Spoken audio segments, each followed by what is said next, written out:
द्वादश मंत्र का जाप करना। अब तो लला ध्रुव जंगल में पहुंच जाते, समाधि लेकर के बैठ जाते। वर्ष बीतने लगी, ध्रुव ने समाधि नहीं खोली। विष्णु भगवान का सिंहासन हिलने लगा। कहां जा रही हो? 5 मिनट बैठ जाओ। तुम्हें हमारी कसम, सब बैठ जाइए, सभी बहने बैठ जाओ, केवल 5 मिनट बैठ जाओ। ओ जी गंगा देवी बैठ जाओ। हाँ बैठ जाओ। और कल आपके बीच में बहुत सुंदर झांकियां होंगी। प्रभु राम का विवाह होगा, विद झांकियों, ठीक है ना? तो भारी से भारी भीड़ में आएंगे, कथा का आनंद लेंगे। ध्रुव ने समाधि को लगाया। विष्णु भगवान ने मेघमाला को भेजा, ध्रुव ने समाधि नहीं खोली।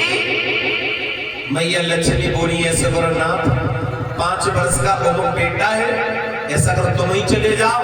तो विष्णु भगवान शेष सैया को छोड़ने के बाद तो कैसे जा रहे हैं अपने भक्त के पास?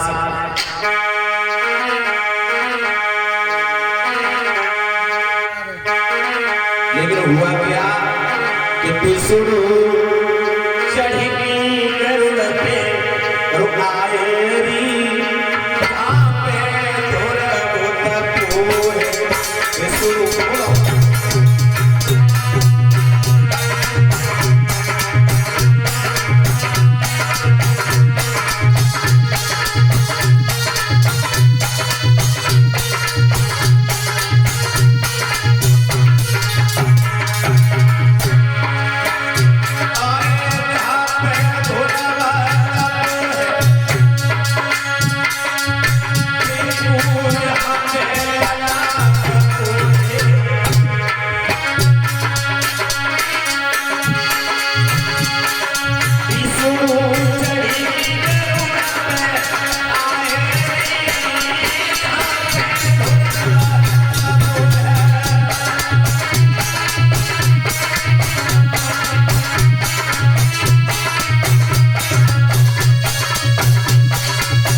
को छोड़ करके गरुड़ पे सवार होकर के जैसे आए और ध्रुव समाधि लगा करके बैठा हुआ था। विष्णु भगवान बोले लाला, अरे आंखें खोलो, तुम्हारे पिताजी सामने खड़े हैं। जैसे पिताजी का नाम सुना सो ध्रुव ने आंखें खोल दी, भागकर पैरों में गिर गए।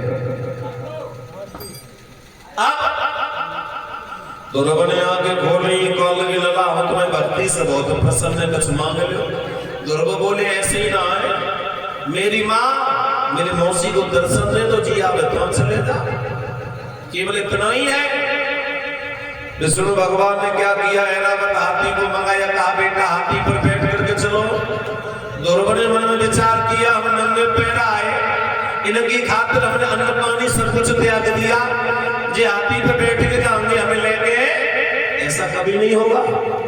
ध्रुव बहुत तेज, विष्णु भगवान से कही अमुरिया हमारे हाथ में दो, हम अकेले और तुम पीछे। अब तो विष्णु भगवान को लेके ध्रुव नंगे पैर लेकर के चला, लेकिन मन में विचार करते हैं परीक्षित महाराज के होते आ ये भगवान भक्त के बस में।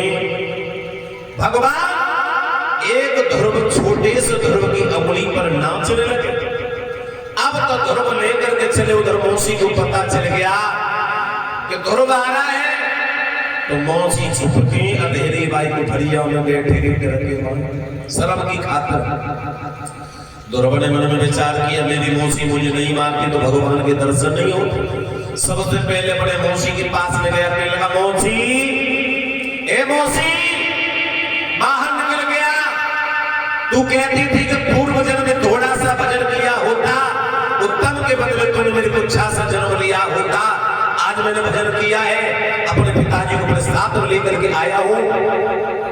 सोई मौसी शर्मा तो वही आ गई, कहने लगी लला मुझे माफ कर दे। ध्रुव बोले ऐसी बात न करो, तुम ही सच्ची गुरु हो, तुमने मुझे ज्ञान कराया, तुमने मुझे मारा, इसलिए भगवान के दर्शन हो गए। बोल गोविंद भगवान की। अब दर्शन कराने के बाद में ध्रुव चले कहा, मैया सुनीति के पास। मैया सुनीति ने क्या किया, जादन से ध्रुव गया, न अन्न खाया न पानी पिया, रोती रही, रोती रोती आंखों की ज्योति चली गई। बोल गोविंद भगवान की। ध्रुव बोले मैया, ए मैया, तू कहती थी तेरे पिता जंगल में रहते हैं, आज तो मैं पिताजी को ढूंढ के लाया हूं, अरे आंखें खोल। मैया सुनीति रोई के बोली लाला तेरी खातिर मैंने अपने आंखों की ज्योति खो दी, मैं तेरे पिता को देख नहीं सकती हूँ।